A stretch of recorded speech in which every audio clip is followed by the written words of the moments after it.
Pak Isa, saya mendengarkan ada yang membawa dalil tentang Al-Quranul Karim ayat mutasyabihat dan ayat muhkamat. Ketika Allah Subhanahu wa Ta'ala menjelaskan bahwa hanya Dia yang tahu tentang ayat yang dirahasiakan kepada seluruh makhluk, maka Allah konsisten dengan itu.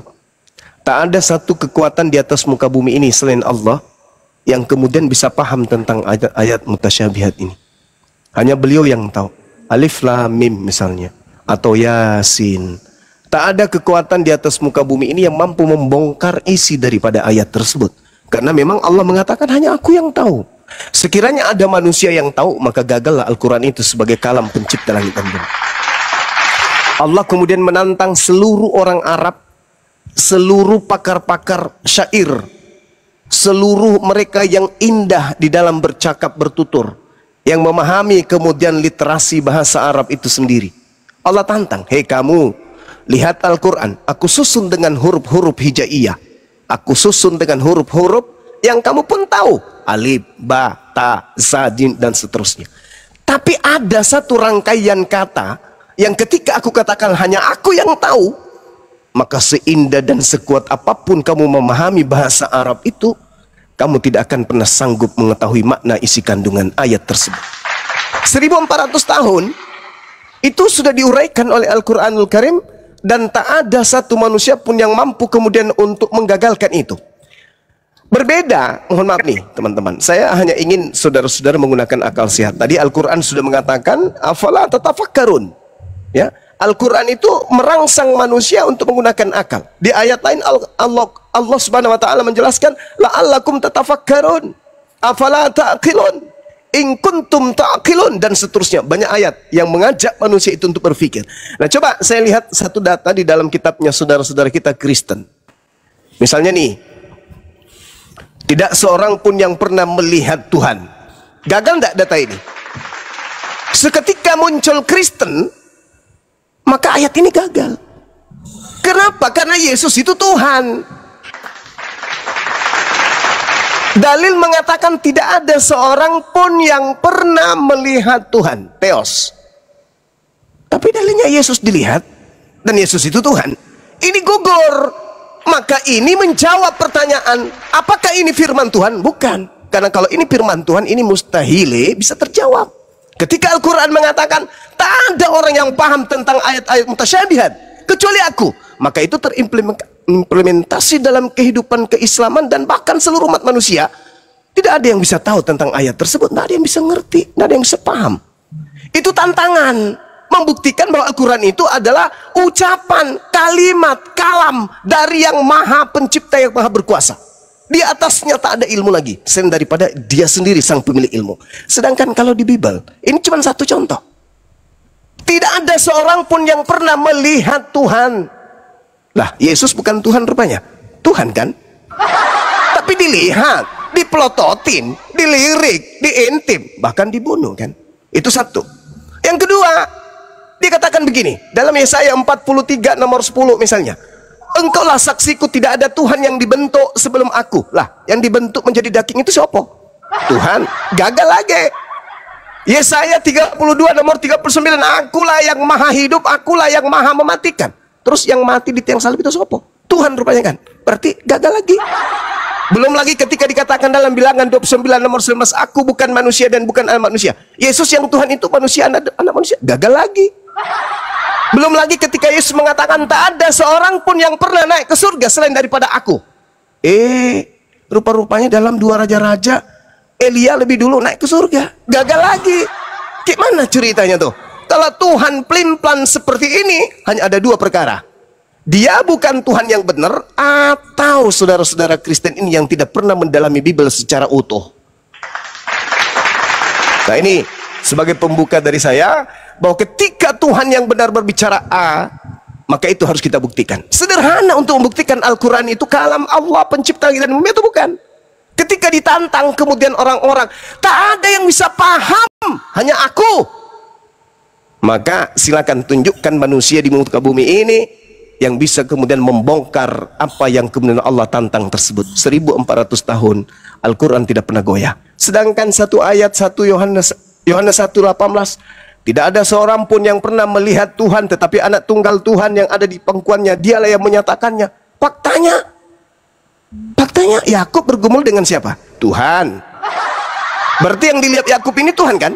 Iya. Dilihat gak? Lihat. Bergumul loh dia. Bergulat. Jadi dalil ini benar gak? Salah. Ya, sekira begitu, saudara. Silakan.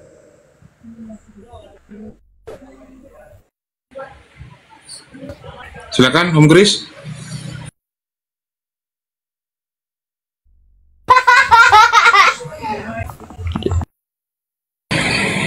Om Kris monitor.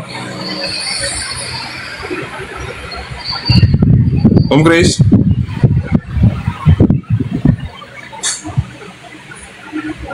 Om Kris bisa menanggapi Om Kris? Bisa. Kadang-kadang ini gangguan signal punya apa ini? Ya bisa dengar kah? Ya, silakan Om Kris. Macet ya. Oh ya, saya mau tanggapi bisa? Ya, silakan masuk ditanggapi. Ya, tadi kan Bang Suma katakan ya tidak bisa melihat Tuhan. Nah, justru Yesus memperkenalkan dirinya tidak bisa kenal Tuhan. Barang siapa aku, dia sudah melihat Bapa.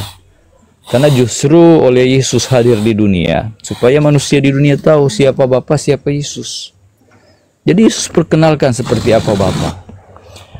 Jadi kita kenal Yesus, kita kenal Bapa dari firman-Nya, dari apa yang disampaikan oleh Yesus. Setiap firman yang disampaikan oleh Yesus adalah menggambarkan tabiat Bapa, kasih yang Maha Pengampun. Dari diri selamat, Yesus adalah penebus. Yesaya 4 buatkan.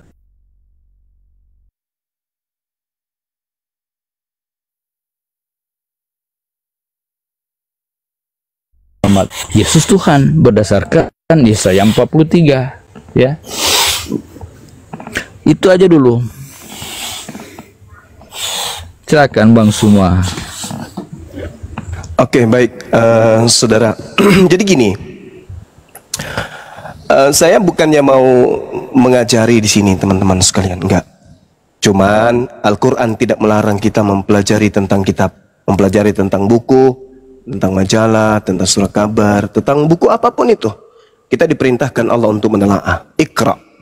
Jadi kita dipinta oleh Allah untuk berfikir. Nah, ketika saudara-saudara kita, saudara Kristen ini, diberikan kemudian sebuah kitab yang bernama kitab Perjanjian Baru, lalu kemudian saudara Kristen kita memaknai buku terjemahan ini, kitab mereka ini dengan konsep yang sudah ditetapkan lebih dulu. Yesus adalah Tuhan. Meskipun nanti akan bertentangan dengan kitab itu sendiri, maka diupayakan supaya tidak bertentangan, meskipun tetap aja kecolongan. Contoh, data sederhana yang tadi yang kita urai. Makanya Al-Quran itu selalu menekankan untuk berfikir.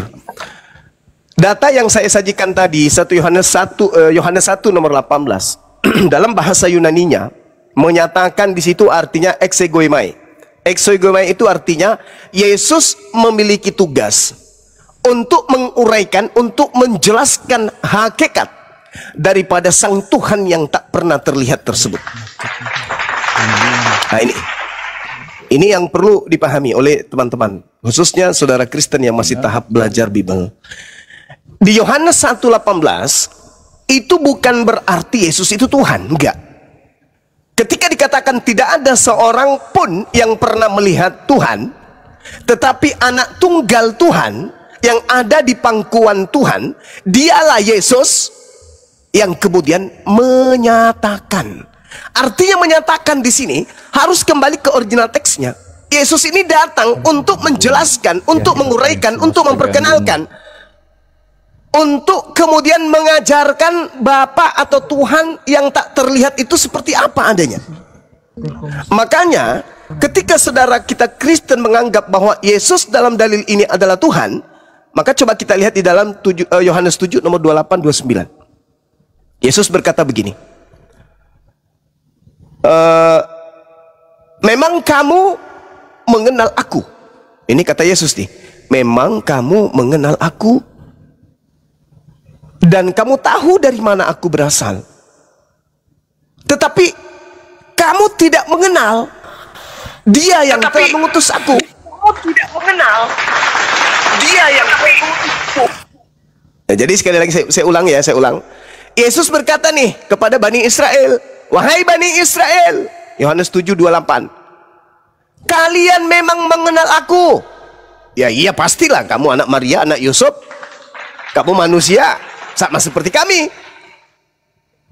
Tetapi kalian tidak mengenal siapa yang mengutus aku. Nah tuh, Yesus menjawab bahwasanya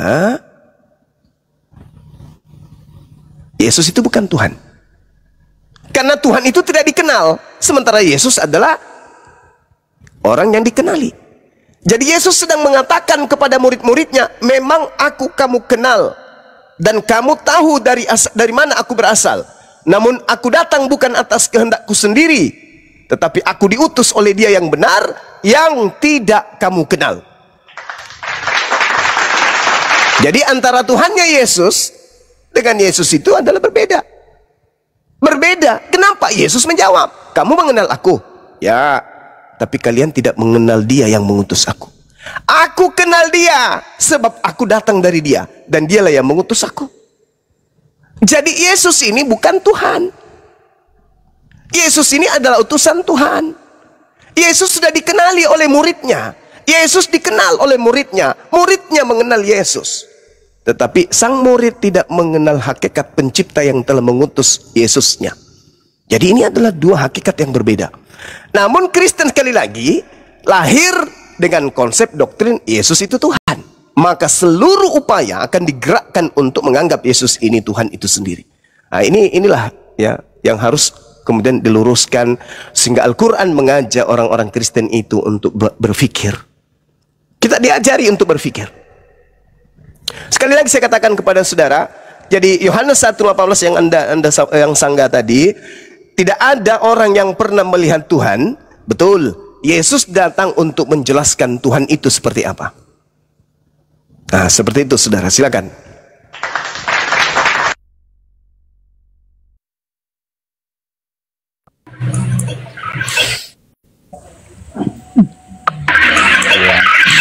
Jadikan Yesus sendiri sebelum Yesus sendiri. Gangguan dong, Chris.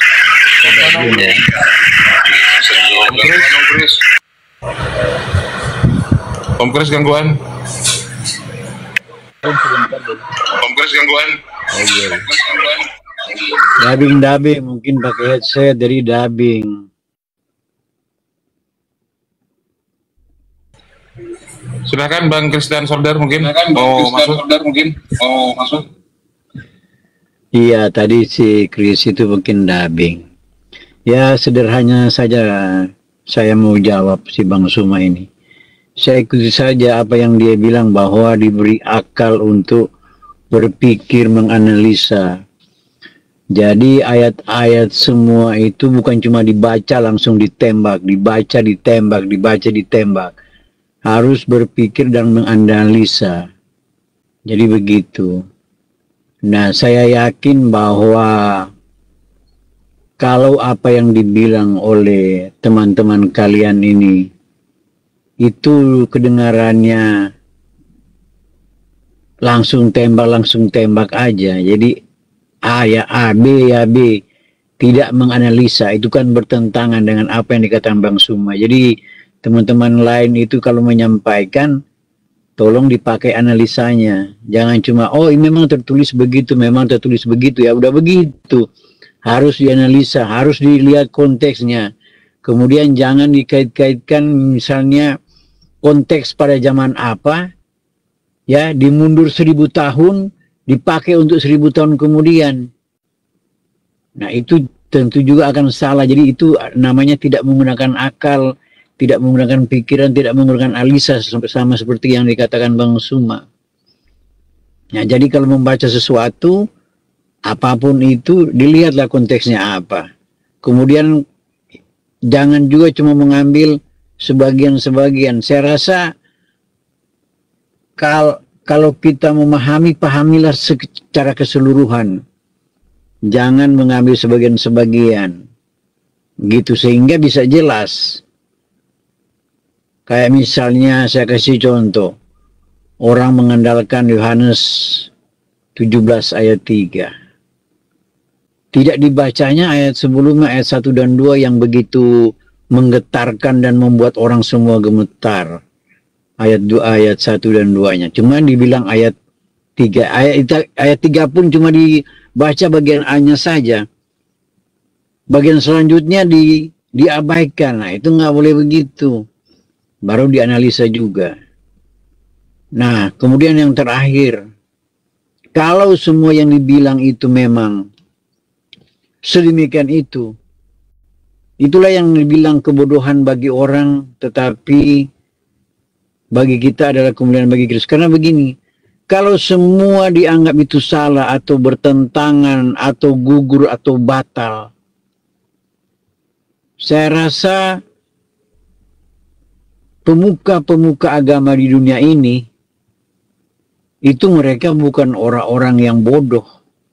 Bukan orang-orang yang tidak punya pikiran, yang tidak punya akal, tidak punya analisa. Mereka itu punya. Dan kalaupun demikian pasti ya sudah banyak perubahan-perubahan. Tetapi karena apa yang kita yakini, bukan saja kita cuma secara akal, pikiran, analisa saja, tapi kita juga mengalami dan mendapatkan pencerahan dan jismasiah. Jadi semua itu dan dinyatakan oleh roh. Dan kalau ada roh juga, itu tidak semua juga hanya roh sembarangan. Karena Alkitab jelaskan, kamu harus menguji setiap roh. Nah, jadi itu. Jadi kalau saya rasa sih, ya biarkan saja. Kalau saya mau mengkristenan orang, marilah saya pakai apa ajaran Kristen. Kalau saya mau Islamkan orang, marilah pakai ajaran Islam. Karena begini kan nanti ada, di sana Umar ini bilang begini, Umar ini bilang begini. Tetap masih akan bertahan, ya tunggu saja pembuktiannya kalau begitu. Dan lihat saja buahnya. Karena kalau saya agama itu, melaksanakan ajaran agama itu dilihat dari buahnya. Seberapa besar, seberapa nyata buah yang kita berikan. Dalam hari ini kalau kami itu bagaimana kami mengasihi Allah dengan beribadah kepadanya dan mengasihi sesama manusia. Dan itu tunjukkan saja dalam kehidupan sehari-hari. Sambil kita menunggu apa yang nyata di kehidupan kita selanjutnya. Setelah kita mati atau pada hari penghakiman nanti. Kalau saya setuju aja. Terima kasih. Baik, teman-teman, mohon izin saya tanggapi ya. Sabar, Bang. Sekali lagi saya katakan bahwa saudara Kristen memang dari lahir didoktrin di dogma Yesus Tuhan, Kristus itu Tuhan yang datang dalam rupa manusia.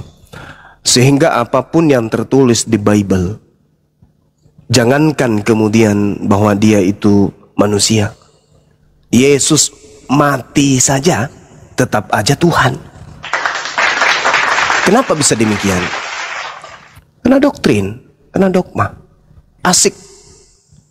Ada keasikan di situ. Jadi jangankan dia manusia, mati aja dia tetap Tuhan. Kenapa bisa demikian? Karena doktrin, dogma.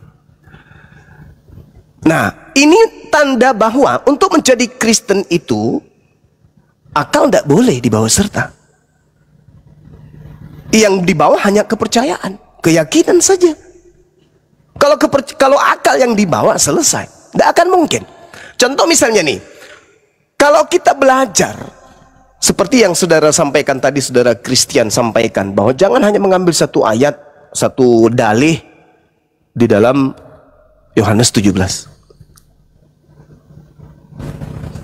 Jangan bawa dalih, satu data pun jangan. Kalau sudah percaya, sudah terdoktrin, dalil, tanpa itu pun orang Kristen bisa menyembah Yesus. Karena percuma.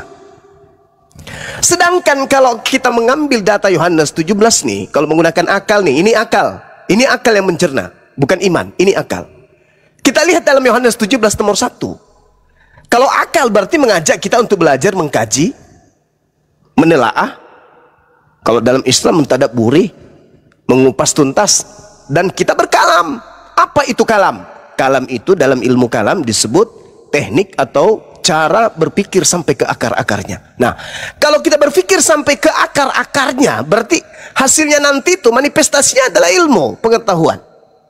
Yohanes 17 nomor 1 dalam bahasa Yunani jelas terang di sana dikatakan epairo. Epairo itu artinya keadaan manusia yang sedang menengadahkan tangan ke langit. Itu ngapain? Berdoa. Coba kita colek akal sehat kita. Di mana akal bisa menerima ada Tuhan berdoa kepada Tuhan? Gak ada kan? Gak bisa. Jadi ketika kita ingin diajak, mari kita berselancar ke Yohanes 17 yang 1 dalih. Baca seluruhnya. Maka yang bisa kemudian menerima Yesus Tuhan berdasarkan Yohanes 17 hanya orang yang mengandalkan doktrin dan dogma saja dan meninggalkan akal. Uraian Yohanes 17 dari data 1 sampai nomor 26, Yesus mencerminkan dirinya sebagai seorang muslim yang taat. Bagaimana dia berdoa, bagaimana dia memohon, bagaimana dia mensandarkan secara sadar kalau dia adalah makhluk, kalau dia adalah manusia yang diutus oleh Sang Pencipta, memberikan contoh hidup sebagai seorang muslim yang taat, menyembahnya kepada yang mengutusnya. Jadi Yesus tidak sedang acting, Yesus tidak sedang berpura-pura, Yesus 100% sedang menyandarkan dirinya dalam keadaan sadar untuk bertuhan. Coba Anda lihat, ketika dia berdoa, apa kata beliau? Bapak ini apa? Tuhan. Tuhan, telah tiba saatnya, permuliakanlah anak. Anak ini apa? Hamba. Berarti akal akan menelaah konsep ini dengan uraian, Tuhan, telah tiba saatnya, permuliakanlah hambamu, supaya hambamu ini dipermuliakan engkau.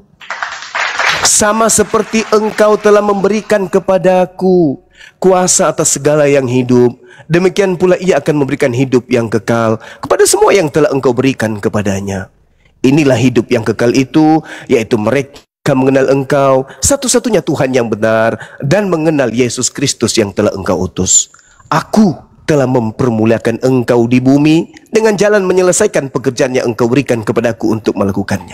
Oleh sebab itu ya Tuhan, permuliakanlah aku hambamu dengan kemuliaan yang kumiliki di kehadiratmu sebelum dunia ini ada.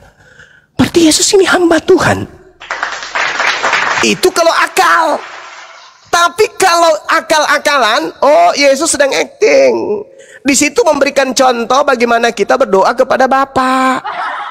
Yesus sedang bersandiwara bahwa begini loh caranya kalau jadi manusia yang menyembah kepada Tuhan, harus kayak begini, harus kayak begini, harus kayak begini. Tapi gilanya si doktrin ini, sabar. Gilanya si doktrin ini, Yesus konon ceritanya sebagai contoh, sebagai teladan. Tapi lagi-lagi Kristen tidak mengikuti cara ibadah Yesus. Beda cara ibadah Yesus. Jadi saya katakan kepada saudara, ini kesimpulan saya ini bang. Kristen itu adalah sebuah agama yang berdiri di atas doktrin dan dogma, bukan berdiri di atas proses berpikir. Kristen jauh, bahkan bertolak belakang dengan proses berpikir. Jadi Kristen kita anut, itu bukan karena kita berpikir. Kristen kita anut karena ikut doktrin dan dogma kedua orang tua kita dan bapak-bapak gereja kita. Bukan karena akal. Akal kita tidak akan pernah bisa berdamai dengan Kristen. Tidak bisa. Harus bertentangan, wajib bertentangan. Makanya Kristen itu polanya di atas akal. Kristen di atas akal. Ya silakan Anda menarasikan kalau sudah di atas akal atau di luar nalar atau di luar akal, ya silakan. Anda definisikan seperti apa manusia yang di luar akal. Demikian. Oke, terima kasih Bang. Jadi mantap sekali apa yang Anda bacakan, khususnya ayat 1 sampai dengan ayat 5. Nah begitu, saya mengakui kalau Anda membaca seperti itu. Jadi Anda mempunyai penjelasan yang Anda juga bangun sendiri sebenarnya. Bukan Anda cuma baca. Tapi Anda bilang menggunakan akal. Jadi kita itu bukan sekedar doktrin atau kita bilang, oh imani saja. Tapi juga saya rasa Anda lebih tahu, Anda tahu ayat Alkitab, bukan Anda tahu Alkitab ya, tahu ayat Alkitab. Karena kalau kita itu beragama berdasarkan iman, maka kata iman sendiri saya rasa Anda tahu juga di Ibrani 11 ayat 1. Iman adalah dasar dari segala sesuatu yang kita harapkan dan bukti dari segala sesuatu yang tidak kita lihat. Jadi bukan cuma bilang akal doktrin, tapi juga bukti-bukti dari apa yang kami tidak lihat. Itu kami pelajari juga segala bukti-buktinya. Sehingga itu yang menguatkan iman kami, menjadi dasar-dasar bagaimana kami meletakkan kekuatan-kekuatan kami dalam kepercayaan kami. Kemudian tadi, saya bersyukur Anda bisa membacanya. Semoga juga orang-orang, teman-teman Anda itu bukan cuma membaca begitu, tetapi juga menelaah ayat setiap ayat itu. Ya, jadi yang lalu ada yang bilang di mana Yesus bisa memerintah Bapa. Nah ini Yesus dalam doanya dia bilang, Bapa, tiba saatnya permuliakanlah anakmu. Jadi dia meminta seperti memerintah supaya anakmu mempermuliakan engkau. Kemudian ayat yang kedua, yang di bagian, saya baca aja keseluruhan itu ayat 2. Sama seperti engkau telah memberikan kepadanya kuasa atas segala yang hidup. Jadi kalau kalian mengaminkan ayat yang lain, aminkanlah semua ayat yang ditulis itu. Di mana di sini dikatakan kepadanya, yaitu kepada Yesus, kuasa atas segala yang hidup itu sudah diberikan oleh Bapa. Demikian pula ia akan memberikan hidup yang kekal kepada semua yang engkau berikan kepadanya. Yang Bapa berikan kepada Yesus adalah segala yang hidup. Jadi segala yang hidup. Siapapun dia, saya, engkau, siapapun dia. Raja-raja, penguasa. Jadi kemudian dikatakan bahwa demikian pula ia akan memberikan hidup yang kekal. Jadi hidup kekal, keselamatan itu ya bagi kami ya. Dalam keyakinan ayat ini cuma bisa diberikan oleh Yesus. Tidak ada yang lain. Karena kekuasaan itu diberikan oleh Allah sendiri, oleh Bapa sendiri. Dan inilah hidup yang kekal. Bahwa mengenal engkau satu-satunya Allah yang benar. Dan mengenal Yesus. Jadi kalau kita cuma mengenal Bapa satu-satunya Allah yang benar. Kalau kita cuma mengenal Bapa satu-satunya Allah yang benar. Itu belum cukup. Hidup yang kekal itu juga harus mengenal Yesus Kristus. Yang telah engkau utus. Yang telah Bapa utus. Jadi hidup kekal itu bukan cuma mengenal Bapa satu-satunya Allah yang benar. Tapi juga hidup kekal itu harus dibarengi dengan mengenal Yesus Kristus yang telah dia utus. Nah, kemudian di ayat yang 5 itu lebih ngeri lagi sebenarnya. Wah, dibaca oleh Bang Suma itu, saya juga merinding mendengarnya dia membaca itu. Oleh sebab itu ya Bapa, permuliakanlah aku padamu. Jadi dia selalu menuntut Bapa mempermuliakan dia kepada Bapa sendiri. Dengan kemuliaan yang kumiliki, dengan kemuliaan yang sudah Yesus miliki. Di hadiratmu, di hadirat Bapa, di hadirat Allah. Sebelum dunia ada, ngeri nggak ini? Bahwa Yesus sudah memiliki kemuliaan sebelum dunia dijadikan. Tolong dianalisa, pakai akal, jangan pakai emosi, jangan egois kalau membaca ayat. Analisa baik-baik, pikirkan baik-baik. Kenapa Yesus berani menyatakan bahwa permuliakanlah dia di hadapan Bapa seperti kemuliaan, dengan kemuliaan yang kumiliki di hadiratmu sebelum dunia ada. Sebelum dunia ada, Yesus dalam bentuk firman sudah ada dan memiliki kemuliaan di hadapan Bapa. Ngeri nggak ini saudara-saudara? Siapapun yang mendengar, tolong pakai akal dan analisa baik-baik dengan iman kalian. Dan kalau dikatakan, kalau Anda menuntut, di mana ini andalan-andalan orang-orang kumal-kumal semua.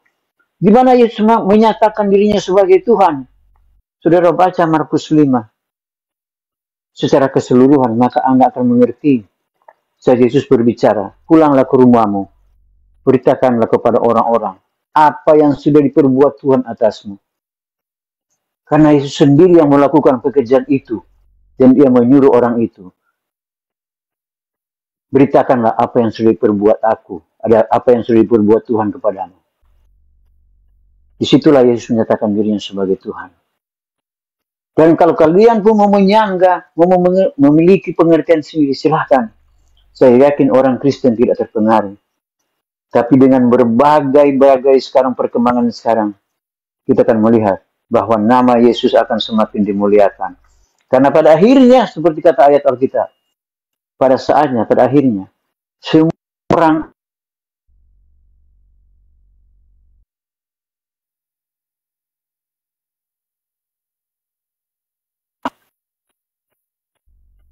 sebentar.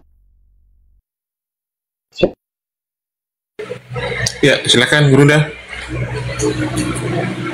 Oke, baik. Sekali lagi teman-teman, saya ulang kalimat saya tadi. Saudara, kita lahir jadi dari Kristen akan menganggap Tuhan itu Yesus itu Tuhan tanpa akal. Ya, cuman menundukkan akal untuk mengikuti alur dogma dan doktrin. Sedangkan kalau akal itu kan implementasi tindakan daripada proses berpikir. Maka kalau kita menemukan data misalnya yang diistimewakan saudara kita, oleh sebab itu ya Bapa, permuliakanlah aku padamu sendiri dengan kemuliaan yang kumiliki di kehadiratmu sebelum dunia ada. Wah, luar biasa katanya. Padahal itu cuman omong-omong doang, itu isi doa. Kenapa Yesus berdoa seperti itu? Karena dia nabi. Nabi sudah ditentukan menjadi nabi. Itu bukan tiba masa tiba akal. Makanya dikatakan di dalam Yohanes 1 nomor 14, coba teman-teman baca di sana. Firman itu menjadi manusia dan diam di antara kita, dan kita telah melihat kemuliaannya, yaitu kemuliaan yang diberikan Tuhan kepadanya, sebagai anak tunggal Bapa, penuh kasih karunia dan kebenaran. Lah, parah kan? Karena doktrin Yesus dianggap Tuhan karena sudah memiliki kemuliaan sebelum dunia ada. Sedangkan di data yang lain, Yohanes 1:14, kemuliaan yang ada pada diri Yesus adalah kemuliaan yang diberikan Tuhan kepadanya. Bubar. Kalau akal yang menjadi sandaran untuk menjadi Kristen, sayangnya menjadi Kristen itu bukan akal yang menjadi acuan. Masih ada nggak dalil lain yang mengatakan itu? Banyak sekali. Contoh, di dalam Efesus 1 nomor 4. Apa kata Paulus di sana pada jemaat yang ada di Efesus? Sebab di dalam Dia Tuhan telah memilih kita sebelum dunia dijadikan. Parah bah. Sebelum dunia dijadikan, kita ini semua sudah dipilih. Pengkhotbah 3 nomor 15 malah ditekankan, yang sekarang ada sudah ada sejak dulu, dan yang akan ada sudah lama ada. Kan dalil. Jadi mau kayak mana? Satu-satunya solusi untuk menuhankan Yesus ya doktrin. Tidak boleh kemudian pakai akal, nggak boleh. Karena kalau pakai akal berarti orang ini sudah tamat mempelajari Yohanes 1:14, sudah tamat mengkaji Efesus 1 nomor 4 nomor 5, sudah tamat mengkaji Pengkhotbah 3 nomor 15, sudah paham betul apa yang tertulis di dalam Yohanes 17 nomor 14, Amsal 8 dan seterusnya. Salomo ada sebelum langit digariskan. Tapi dasarnya bukan akal, cuman percaya saja, jadi ya mental semuanya, nggak masuk di logika mereka, saudara-saudara kita ini. Tapi lagi-lagi kita hargai, itu imannya saudara kita Kristen. Itu imannya saudara kita Kristen, bahwa ada kekuatan yang membisik mereka, yang mempengaruhi mereka, yang kemudian menyelimuti mereka, yang mereka sebutkan Roh Kudus. Tetapi sayangnya Roh Kudus ini lupa untuk membuka cakrawala berpikir orang-orang Kristen, sehingga ia menembus kebenaran ilahi yang datang, yang diajarkan oleh Bible itu sendiri. Ada pesan-pesan ilahi di situ. Ada. Contoh misalnya seperti yang tadi ya teman-teman, ketika dikatakan dalam Yohanes 17 nomor 5, atau di penekanan saudara kita Kristen tadi, dia katakan gini, inilah hidup yang kekal, yaitu bahwa mereka mengenal Engkau satu-satunya Tuhan yang benar. Udah selesai sebenarnya kalau akal yang dipakai. Satu-satunya itu jangan ditambah-tambah lagi. Ada Tuhan anak, ada Tuhan bayi, ada Tuhan begini. Jangan ditambah, karena Tuhan itu cuma satu-satunya. Kata siapa? Kata Yesus. Jangan ditambah. Tapi karena lagi-lagi bukan karena akal, tapi karena doktrin ya, itu ditabrak semua. Satu-satunya Tuhan yang benar dan mengenal Yesus Kristus yang telah engkau utus. Berarti hidup kekal itu pondasinya dua.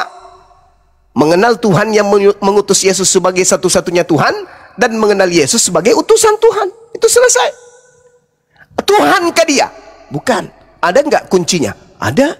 Di mana kuncinya supaya Yesus itu betul-betul dengan akal? Orang yang tidak belajar Bible pun paham. Ketika mereka mendengarkan bacaan yang tertulis di dalam kitabnya orang Yahudi, Yesaya 63 nomor 9. Apa katanya?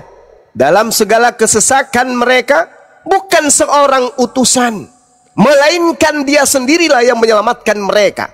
Dialah yang menebus mereka. Dalam kasihnya, belas kasihannya, ia mengangkat dan mendorong mereka selamanya dari zaman purbakala. Artinya, Yesus bukan Tuhan, karena Yesus utusan Tuhan. Sementara di dalam kitabnya orang Yahudi, Yesaya 63 nomor 9, bukan utusan, artinya bukan Yesus. Bang Suma ada aja. Betul, bukan Yesus. Kata siapa? Kata Yesaya 63 nomor 9, bukan Yesus, melainkan dia sendirilah. Tapi Yesus mengaku nggak kalau dia bukan dia? Bukan. Yesus mengaku juga. Yohanes 5 nomor 30, aku tidak dapat berbuat apa-apa dari diriku sendiri. Bukan dia rupanya. Makananku adalah melakukan pekerjaan apa yang diperintahkan oleh Bapa untuk aku kerjakan. Ternyata bukan dia rupanya. Ada lagi nggak Bang Suma selain daripada Yesus kesaksian orang muridnya? Ada. Di mana itu? Coba Anda lihat di dalam khotbah Petrus, Kisah para Rasul 2 nomor 22. Keren kan? Orang Yahudi harus tahu, kata Petrus. Yang kumaksudkan, yang Petrus maksud adalah, kata Petrus nih, orang Yahudi harus tahu. Yang aku maksud adalah Yesus dari kota Nazaret, seorang manusia yang sudah ditentukan, ditetapkan oleh Allah untuk menjadi perantara antara Tuhan dengan manusia, untuk melakukan mujizat, tanda-tanda, kekuatan yang dilakukan oleh Allah melalui perantaraan utusan Yesus. Seperti yang kalian tahu. Jadi udah selesai. Hidup kekal itu mengenal Yesus sebagai utusan Tuhan. Kata siapa? Kata Tuhan, kata Yesus, dan kata Petrus. Dan itu dicatat oleh tabib bernama Lukas, asisten Paulus itu sendiri. Hanya saja sekali lagi saudara-saudara, sahabat-sahabat sekalian, Kristen tidak dibangun dari proses berpikir. Kristen dibangun dari doktrin dan dogma. Dan itu kuat Al-Quran sampaikan. Mereka bukan mengikuti ajaran Tuhan, mereka tidak mengikuti ajaran para nabi, mereka hanya mengikuti ungkapan, ucapan, uraian dari simbol-simbol, doktrin dan dogma nenek-nenek moyang mereka terlebih dahulu. Demikian. Ya, bisa masuk, Kanita. Itu ya, kita Kristen itu tidak sembarang mengatakan Yesus Tuhan. Bukannya karena dicekokin sama pendeta bahwa orang Kristen itu bisa mengaku bahwa Kristus Tuhan. Pendeta mau cekokin juga nggak bakalan bisa, karena itu adalah pekerjaan Roh Kudus. Itu ada di Korintus 12 ayat 3. Tidak ada seorang pun yang berkata-kata oleh Roh Allah dapat berkata terkutuklah Yesus, dan tidak ada seorang pun yang dapat mengaku Yesus adalah Tuhan selain oleh Roh Kudus. Ya, lalu kenapa Yesus itu berdoa kepada Allah Bapa? Karena salah satu tujuannya datang ke dalam dunia selain untuk tujuan utamanya itu kan menebus dosa. Tujuannya yang lain adalah memberikan contoh hidup. Ya, dalam penebusan dosa itu, Yesus itu harus bisa memenuhi semua tuntutan hukum Taurat tanpa kecuali. Dan hukum Taurat itu salah satu hukumnya di Keluaran 20. Yang pertama itu harus tidak ada Allah lain kan, selain Tuhan Allah, dan harus sujud menyembah Dia. Dan itu Yesus lakukan dengan berdoa kepada Allah Bapa. Kalau dia nyembah kepada Allah lain atau dia diam-diam aja, itu dosa dong dia. Nah, lalu doktrin predestinasi itu menunjukkan bahwa Allah berdaulat. Dia yang punya surga, dia yang menentukan siapa yang bisa masuk surganya, bukan manusia dengan usahanya sendiri. Itu ada ayatnya juga, bukan kamu yang memilih aku, tetapi aku yang memilih engkau. Lalu kalau manusia itu mau percaya kepada Allah ya, itu juga itu kan pekerjaan Roh Kudus. Karena apa? Kalau manusia itu tidak bisa percaya kepada Yesus sebagai Tuhan dan Juru Selamat, itu sebenarnya ada tirai yang menutupi mata rohaninya, dan itu harus dibuka oleh Allah itu sendiri. Jadi selama tirai itu tidak dibuka, itu ya manusia itu selamanya itu memusuhi Allah. Itu ada di Lukas 24 ayat 44 sampai 45. Ia berkata kepada mereka, ia ini adalah Yesus ya, inilah perkataanku yang telah kukatakan kepadamu ketika aku masih bersama-sama kamu, yakni bahwa harus digenapi semua yang ada tertulis tentang aku, artinya tentang Yesus, dalam kitab Taurat Musa dan kitab Nabi-Nabi dan kitabmu. Lalu ia membuka pikiran mereka sehingga mereka mengerti kitab suci. 2 Korintus 3 ayat 14 sampai 18. Tetapi pikiran mereka telah menjadi tumpul, sebab sampai pada hari ini selubung itu masih tetap menyelubungi mereka. Jika mereka membaca perjanjian lama itu tanpa disingkapkan, itu hanya karena Kristus saja yang dapat menyingkapkan. Ayat 15, bahkan sampai pada hari ini, setiap kali mereka membaca kitab Musa, ada selubung yang menutupi hati mereka.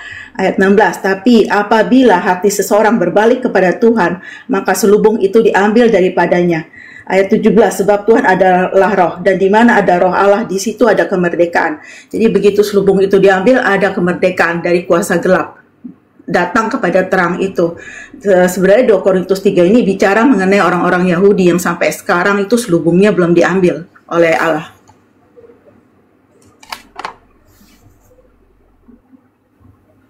Sudah kan Nita? Silakan Bunda. Ya, baik. Salam kenal Saudari Nita. Jadi di dalam Bible itu ada 27 data, baik di perjanjian lama, perjanjian baru, dinyatakan dengan sangat valid di sana. Manusia nanti akan dibalas, diupah berdasarkan dengan perbuatan masing-masing. Saya kasih contoh, nanti coba dijadikan sebagai referensi untuk mengkaji lagi. Matius 16 nomor 27, Yeremia 17 nomor 10, Ratapan 3 nomor 64, kemudian Amsal 24 nomor 12, Roma 2 nomor 6, Wahyu 22 nomor 12, Yeremia 25 nomor 14, Yeremia 32 19, Ayub 3 dan seterusnya. Bahkan Yesus mengatakan dalam Yohanes 5 nomor 29. Bang Sum pakai satu aja atau dua supaya nggak bingung. Saya jawabnya begitu diborong banyak. Oke. Contoh misalnya di dalam pengakuan Yesus sendiri di dalam kitab saudara di Yohanes 5-nya, di situ Yesus mengatakan bahwa manusia akan dibangkitkan dari kubur. Mereka yang berbuat baik akan diupah dengan hidup yang kekal, dan mereka yang berbuat jahat akan dibangkitkan untuk dihukum. Jadi jelas itu Yesus yang mengatakan itu, bukan saya. Coba Anda lihat di dalam Yohanes 5 nomor 29, kecuali kalau nanti direvisi lagi mungkin ada perubahan. Tapi selama Bible tidak direvisi dalam hal ini, maka 27 data di dalam Bible itu yang mengatakan manusia kelak diupah berdasarkan atas perbuatan mereka masing-masing. Itu satu. Kemudian saya ingin kembali kepada kaidah Quran. Al-Quran mengatakan bismillahirrahmanirrahim, wa idza qila lahum ittabi'u ma anzalallahu qalu bal nattabi'u ma alfaina alaihi aba'ana wa awalau kana aba'uhum la ya'qiluna syai'a wa la tahtadun. Nanti kita ukur Al-Quran ini. Bisa nggak diterima Al-Quran ini? Ketika Al-Quran mengatakan apabila engkau mengatakan kepada mereka ikutilah apa yang diturunkan oleh Allah, mereka akan menjawab tidak. Kami mengikuti apa yang kami dapati pada nenek moyang kami melakukannya. Nah ini kata Quran. Ini kata Quran. Ketika Yesus datang, Yesus berkata, aku tidak berkata-kata dari diriku sendiri. Apa yang aku katakan adalah apa yang diperintahkan untuk aku katakan dan aku sampaikan. Seluruh rangkaian ucapan Yesus kepada Bani Israel menanamkan Bani Israel agar percaya kalau dirinya adalah Mesias utusan Tuhan untuk Bani Israel, bukan Tuhan. Nah, mari kita lihat apa implementasi kebenaran Al-Quran ini dalam kehidupan kita sehari-hari, dalam rangkuman atau cakupan diskusi lintas agama Islam dan Kristen. Di dalam Matius 5 nomor 20, Matius berapa? 28 nomor 20, sorry. Nomor 28 nomor 20. Matius 28 maksud saya, nomor 20. Ajarlah mereka melakukan segala sesuatu yang kuperintahkan kepadamu. Yesus ada nggak pernah mengajarkan kemudian menyembah roh? Ada katanya. Di mana itu tertulis? Di dalam Yohanes, kata Yohanes 4. Oke, roh yang dimaksud di sini apakah makhluk? Bukan. Berarti Yesus mengajarkan menyembah kepada yang gaib, bukan makhluk, bukan roh, bukan setan. Itu satu. Kemudian ketika dikatakan Kristen menyembah kepada makhluk bernama Yesus. Ada nggak Yesus mengajarkan menyembah dirinya? Tidak ada. Lalu mereka mengikuti siapa menyembah Yesus? Nenek moyang. Ada nggak Yesus mengajarkan menyembah dirinya? Tak ada. Berarti ketika Al-Quran mengatakan awalau kana abauhum la ya'kiluna syai'a wa la yahtadun, nenek moyang saudara-saudara kita Kristen pun tidak pernah menerima ajaran dari Yesus bahwa dia harus disembah. Lalu dari mana Kristen mula-mula kemudian menyembah sosok bernama Yesus ini? Apakah mendengarkan perintah Yesus yang adalah ucapan Tuhan yang disampaikan kepada Yesus? No, tidak. La. Walakin akan tetapi orang-orang Kristen mula-mula mengikuti penyembahan kepada Yesus karena nenek moyang mereka lebih dulu menyembah Hercules, Zeus, Attis, dan seterusnya. Al-Quran keliru nggak? Tidak. Hari ini Kristen yang hidup di zaman sekarang adalah Kristen yang menyembah kepada Kristus. Ada nggak Yesus Kristus ini mengajarkan mereka? Tidak. Berarti Al-Quran nggak salah? Nggak salah dong. Nah ini, saudara. Jadi kalau saudara mengatakan kami menyembah Yesus bukan karena doktrin dogma, lalu karena apa? Karena Yesus yang mengajarkan. Mana dalilnya? Karena di dalam Torah mengajarkan Yesus adalah Tuhan yang nusul jadi manusia. Mana dalilnya? Tak ada. Sampai kemudian kuda bisa sikat gigi sendiri, Anda tidak akan pernah menemukan dalil itu dalam Bible. Jadi Al-Quran betul, mereka menyembah, mereka beribadah hanya mengikuti nenek moyang mereka sendiri. Kembali kepada kesimpulan kalimat saya, Kristen adalah sebuah agama kepercayaan, aliran keyakinan yang kemudian berdasar terhadap percaya saja, tidak melalui proses berpikir. Demikian. Bang Suma banyak sekali ya. Saya jawab yang saya bisa catat, kalau ada yang kelewatan tolong dikasih tahu. Nah, itu ini Yohanes 5 ayat 29 itu seakan dikatakan yang berbuat baik akan masuk dan mereka yang telah berbuat baik akan keluar dan bangkit untuk hidup yang kekal, tetapi yang mereka yang telah berbuat jahat akan bangkit untuk dihukum. Ini sejalan dengan firman Tuhan di dalam Kristen itu di kitab Efesus 2 ayat 8, 9, 10 ya. Kita dulu Efesus 2. Nah, kita Kristen itu masuk surga kalau memiliki iman yang benar. Jadi iman yang benar itu adalah pemberian Allah, dan iman yang benar itu akan menghasilkan perbuatan baik. Tadinya semua manusia tanpa iman yang benar tidak akan bisa menghasilkan perbuatan baik, karena syarat perbuatan baik itu adalah harus benar di mata Tuhan, bukan di mata manusia. Kita manusia itu sudah jatuh dalam dosa, jadi pandangan kita ngelihat perbuatan baik itu udah terdistorsi sama kepentingan diri kita sendiri, sama rendahnya standar kita. Tapi Allah itu dia punya standar sendiri, dan dia mengatakan syaratnya perbuatan baik itu harus dilakukan untuk memuliakan dia karena mengasihi dia dan berdasarkan iman. Jadi hanya orang yang telah beriman yang bisa melakukan perbuatan baik. Jadi Yohanes 5 ayat 29 ini menyatakan orang yang berbuat baik akan selamat. Itu artinya orang yang beriman saja yang bisa mengeluarkan perbuatan baik. Efesus 2 ayat 8, 9, 10. Sebab karena kasih karunia kamu diselamatkan oleh iman. Itu bukan hasil usahamu, tetapi pemberian Allah. Itu bukan hasil usahamu. Jangan ada orang yang memegahkan diri. Karena kita ini buatan Allah, diciptakan dalam Kristus Yesus untuk melakukan pekerjaan baik. Jadi dalam Kristen perbuatan baik itu selalu dilakukan bukan untuk menyelamatkan dirinya sendiri atau memperoleh perkenanan Allah, tetapi untuk mengasihi dia, untuk memuliakan dia, untuk berterima kasih kepada dia atas pengampunan, atas kehidupan atau berkat rohani yang dia berikan kepada orang Kristen.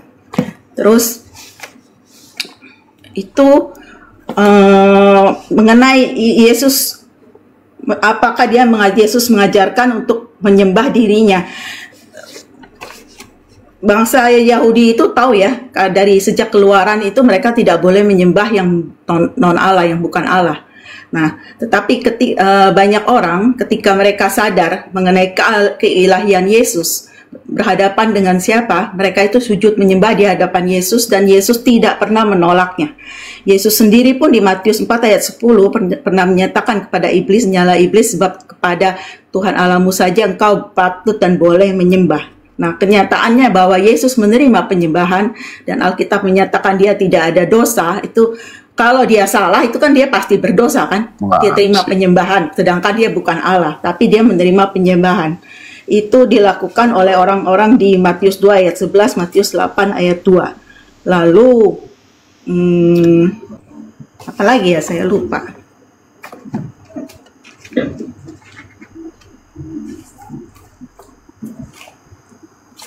Capek ya Bu ya? Gantian lah kalau capek. Bukan, aku lupa. Bang Sungguh bilang apa lagi ya, Filipi juga. Tunggu sebentar. 2 ayat 9, 11. Nah, dalam Kristen juga ya, jangan kalian berpikir bahwa oh kalau kita menyembah Yesus itu Allah Bapa itu seperti dipinggirkan atau tidak memuliakan Tuhan.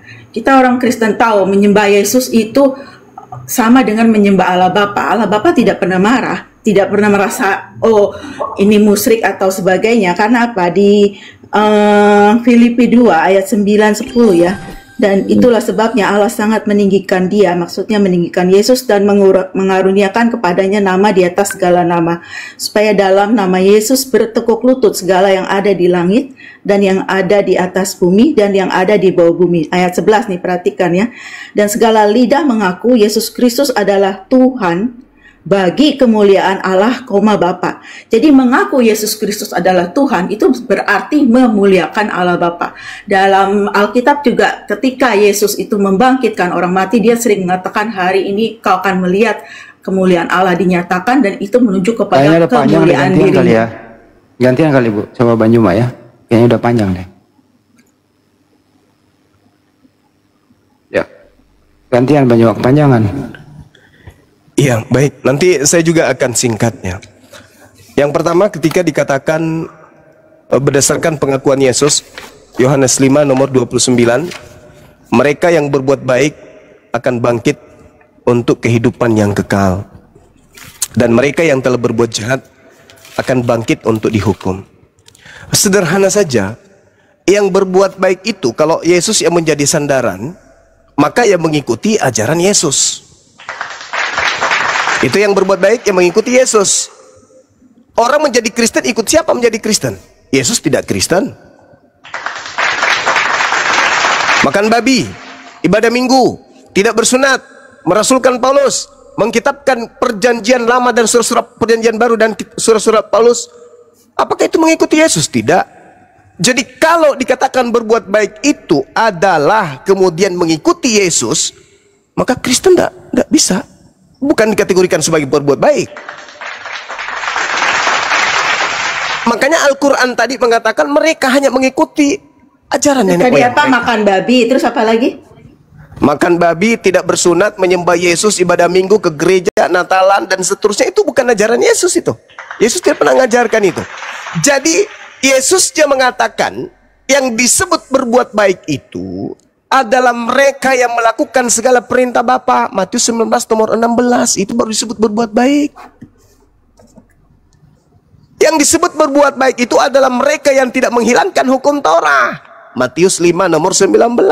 Meskipun yang paling terkecil, kalau ada orang yang menghilangkan hukum Torah meskipun yang paling terkecil dan mengajarkan kepada orang lain, maka dia pembuat kejahatan. Itu yang pertama. Kemudian yang terakhir tadi yang Ibu sampaikan ya, kan saya tidak tanggapi semuanya. Ketika berbicara mengenai Yesus, mengikuti Yesus dan seterusnya, yang Anda uraikan tadi yang terakhir itu. Yesus dia mengajarkan kepada Bani Israel agar waspada kepada penyesat yang datang dengan memakai, menyamar, memalsukan dirinya seakan-akan dia adalah Yesus. Lukas 21 nomor 8. waspadalah kepada penyesat yang datang kepadamu dengan memakai namaku dan berkata akulah dia. Dan kalau hari ini saudara Kristen menyembah Yesus, berarti di atas muka bumi ini hanya ada dua yang minta disembah. Yang pertama Tuhan, yang kedua iblis. Kalau Yesus yang pernah tampil di tengah-tengah jemaat Yahudi, dan Yesus tidak pernah meminta dirinya untuk disembah, lalu kemudian ada iblis yang muncul untuk disembah, Lukas 4 nomor 6, dan Yesus mengatakan akan muncul penyesat memakai namaku, maka kalau hari ini orang Kristen menyembah sosok yang bernama Yesus, pertanyaan saya, pencipta langit dan bumi tidak pernah mengaku Yesus, tidak pernah mengaku kemudian Yesus, dan pencipta langit dan bumi juga tidak pernah mengaku sebagai makhluk, sedangkan yang saudara sembah adalah Yesus yang mengatakan dirinya sebagai Tuhan dan juga kemudian menyatakan dirinya sebagai pencipta. Di mana itu diurai? Lukas 4, segala kuasa diberikan kepadaku, langit dan bumi. Lalu kemudian ada oknum yang keluar dari kubur, mengaku Yesus, mengatakan kepadaku telah diberi kuasa langit dan bumi. Pencipta langit dan bumi tidak pernah diberi kuasa. Yang diberi kuasa untuk mencobai, yang diberi izin untuk mencobai, hanyalah iblis. Nah, siapa yang diberi kuasa ini? Tuhan pencipta langit dan bumi tidak mungkin diberi kuasa. Yesus ketika diberi kuasa langit dan bumi oleh iblis di padang gurun, Yesus tidak terima. Tapi ketika kemudian ada oknum yang keluar dari kubur, dia seketika dituhankan oleh orang-orang Kristen. Siapa sosok yang disembah oleh orang Kristen ini? Sedangkan Yesus anak Maria tidak pernah mengajarkan kemudian dirinya untuk disembah. Bahkan dalam 1 Yohanes 2 nomor 6, barang siapa yang mengaku Yesus Kristus ada di dalam dirinya, maka dia wajib hidup sama seperti Yesus hidup. Yesus hidup ala Yahudi, maka orang-orang yang mengaku Yesus ada dalam dirinya harus hidup ala Yahudi. Berarti tidak ke gereja, berarti tidak ibadah minggu, berarti tidak menyembah Yesus, berarti mereka tidak makan babi, berarti mereka tidak kemudian merayakan Natal, karena mereka hidup ala Yesus, yaitu ala Yahudi. Nah, Kristen hari ini itu hidup ala siapa? Menyembah kepada sesamanya makhluk bernama Yesus, dan seterusnya dan seterusnya. Mungkin ini hal yang perlu dipertajam lagi, bahwa di dalam pengajaran Yesus sendiri meminta Yahudi agar waspada kepada Yesus, Yesus yang palsu, penyesat mengaku Yesus. Hari ini kita lihat Kristen mengikuti oknum yang mengaku Yesus. Silakan.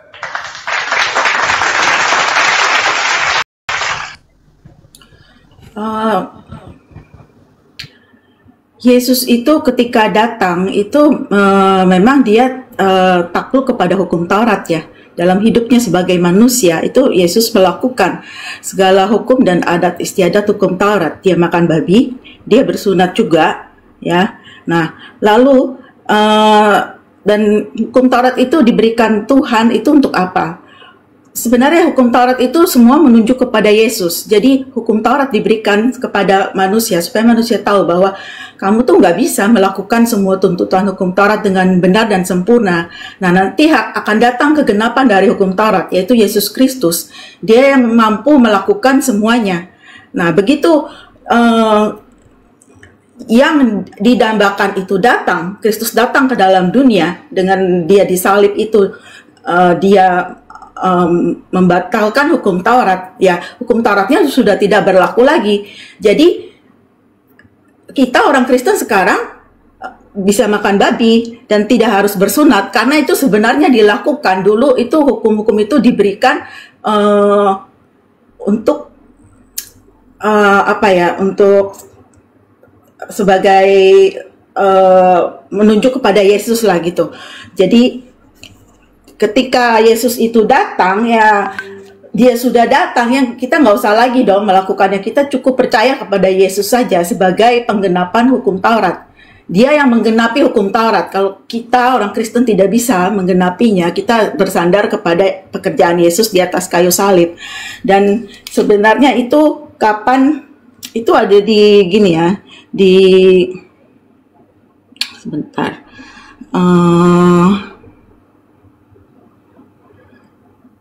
Di